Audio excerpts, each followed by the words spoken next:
Halo, selamat datang kembali. Pernah nggak sih kita ngerasa spiritualitas itu cuma buat momen-momen tertentu aja? Kayak pas sholat atau pas lagi di masjid? Nah, di kupasan kali ini kita bakal menggali hikmah dari sebuah ceramah luar biasa oleh Ustadz Muhammad Yusuf. Kita akan menemukan cara-cara yang kelihatannya sepele, tapi bisa mengubah setiap detik hidup kita jadi ibadah. Coba deh, kita mulai dengan pertanyaan ini.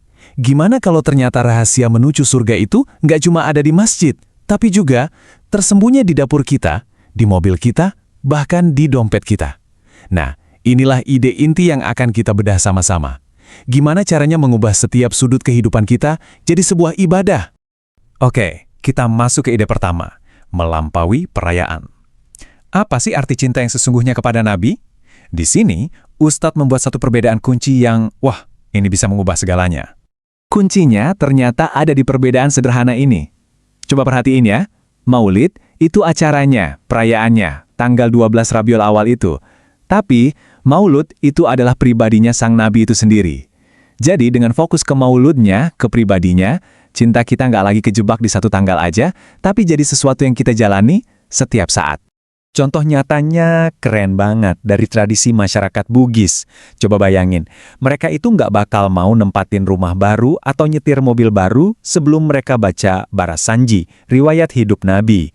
Ini bukan cuma teori, ini bukti nyata kalau cinta mereka ke Rasulullah itu lebih besar daripada cinta ke harta benda. Ini adalah cinta yang dipraktekkan. Oke, tadi kita udah bahas kenapanya, kenapa kita harus cinta terus-menerus. Sekarang kita masuk ke gimananya. Nah, bagian ini adalah sebuah metode, sebuah life hack spiritual buat mengubah seluruh hidup kita jadi satu rantai ibadah yang nggak pernah putus. Ini teknik yang powerful banget tapi simple. Gini caranya, pas kita lagi sujud terakhir di salat asar, cukup niatkan di dalam hati, ya Allah, saya niat untuk salat maghrib nanti. Udah gitu aja. Dengan niat sesederhana itu, semua waktu di antara asar dan maghrib, pas kita lagi kerja, di jalan, atau main sama anak, semuanya dihitung sebagai ibadah. Pergeseran niat yang kecil, tapi dampaknya luar biasa. Dan coba dengerin deh, gimana Allah sendiri memandang tindakan ini. Dalam sebuah hadis qudsi, Allah berfirman, Dia meninggalkan rumahku menuju rumahku. Dia meninggalkan sebuah solat menuju sebuah solat. Artinya apa? Artinya di mata Tuhan, waktu di antara solat itu bukan jeda. Kita nggak pernah benar-benar keluar dari ibadah. Kita cuma lagi jalan dari satu ibadah ke ibadah berikutnya. Keren banget kan? Selanjutnya, Ustadz ngasih kita kayak semacam peta jalan yang jelas dan sederhana banget buat memahami gimana cara kerja keselamatan. Anggap aja ini sistemnya, biar kita nggak bingung. Jadi ada dua jalur tol menuju surga. Jalur pertama itu rahmat, atau kasih sayangnya Allah. Ini kita dapetin lewat ibadah yang wajib. Ini fondasinya. Nah, jalur kedua itu syafaat, atau pertolongan dari Nabi. Ini kita dapetin lewat ibadah sunnah yang sifatnya sukarela. Keduanya ini penting banget, dan sekarang kita lihat kenapa. Nah, ibadah sunnah ini anggap aja kayak asuransi spiritual kita. Ustadz ngejelasin, kalau nanti ibadah wajib kita ada yang bolong, ada yang kurang sempurna, ibadah sunnah inilah yang bisa jadi penambalnya, jadi penyelamat kita.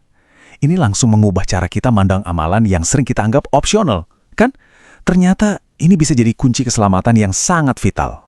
Oke, dari gambaran besarnya, sekarang kita masuk ke toolsnya, alat-alat praktisnya. Kita sebut aja ini peretasan spiritual ya, amalan-amalan ampuh yang bisa kita pakai setiap hari untuk perlindungan dan ketenangan. Ustadz emang nyebutin soal kekuatan surah Al-Mulk yang terkenal banget sebagai sang pelindung dari siksa kubur.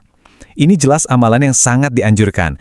Tapi, ada satu life hack lagi yang lebih gampang diakses dan manfaatnya itu wah buat kehidupan sehari-hari luar biasa banget. Dan ini dia, kekuatan surah Al-Kautsar yang mungkin gak kita sangka-sangka. Coba lihat daftarnya. Bisa buat meredakan badai di laut, menenangkan bayi yang nangis terus, sampai mencegah minyak muncrat pas kita lagi ngegoreng di dapur. Bahkan bisa buat nenangin hewan yang gelisah atau ngurangin guncangan pas turbulensi. Pesawat ini beneran kayak multi-tool spiritual buat masalah-masalah praktis sehari-hari. Sekarang, kita coba tarik semua ini ke kehidupan nyata ya, ke hal-hal yang paling mendasar, pernikahan dan bisnis. Ini semua tentang menemukan barokah dalam hal-hal yang kelihatannya biasa aja. Oke, pertama, apa itu barokah? Gampangnya barokah itu berkah, rahmat, dan kelimpahan dari Tuhan yang ngalir lewat seseorang atau sesuatu. Ini bukan sekedar hoki atau keberuntungan ya, tapi ini aliran kemakmuran dan perlindungan yang langsung dari atas. Buat ngegambarin sumber barokah, Ustadz ngasih contoh yang menarik banget dari sejarah kepemimpinan di Indonesia. Beliau ngamatin gimana figur kayak Pak Soeharto, Pak Habibie, dan Pak SBY itu punya fondasi yang kokoh banget pas istri mereka masih ada di samping mereka. Intinya adalah, pasangan hidup kita itu bisa jadi salah satu sumber barokah dan stabilitas terbesar dalam hidup kita. Dan ini nih, ada satu lagi tips bisnis yang unik banget karena akarnya spiritual. Katanya coba deh pakai uang mahar pernikahan itu buat modal awal usaha. Kenapa? Karena menurut Ustadz, Allah berjanji ada barokah khusus yang tersimpan di dalam mahar itu. Ini secara langsung nyambungin anugerah yang sakral dengan kesuksesan di dunia. Nah, sebagai penutup, kita bakal masuk ke konsep yang paling dalam, yang paling mistis mungkin ya, yang menyatukan semua ciptaan ini kembali ke satu sumber cahaya ilahi. Konsep ini namanya Nur Muhammad atau cahaya Muhammad. Ini adalah sebuah gagasan bahwa ada satu cahaya ilahi pertama, cahaya purba, yang dari situlah semua ciptaan berasal. Mulai dari para nabi, malaikat, hewan, tumbuhan, bahkan makanan yang kita makan. Anggap aja ini kayak zat fundamental pembentuk alam semesta. Nah, disinilah konsep ini jadi puitis banget. Menurut penjelasan Ustadz, 4 elemen dasar penciptaan, api, angin, tanah, dan air, itu secara simbolis terhubung dengan 4 huruf Arab. Api itu alif, angin itu ha, tanah itu mim, dan air itu dal. Dan, coba tebak, apa yang terjadi kalau huruf-huruf ini digabungin? Alif, ha, mim, dal. Mereka membentuk kata Ahmad, yang mana adalah nama lain dari Nabi Muhammad. Ini secara simbolis nunjukin kalau cahaya ilahi itu, kode spiritual ini tertanam dalam segala sesuatu di alam semesta, termasuk di dalam diri kita sendiri. Ini membawa kita ke satu pertanyaan terakhir yang dalam banget. Kalau kode Ahmad itu tertanam dalam api, angin, tanah, dan air yang membentuk tubuh kita, jangan-jangan sholat itu bukan cuma kewajiban. Jangan-jangan sholat itu adalah sebuah tindakan untuk mengingat kembali siapa diri kita sebenarnya. Sebuah pertanyaan buat kita renungkan sama-sama.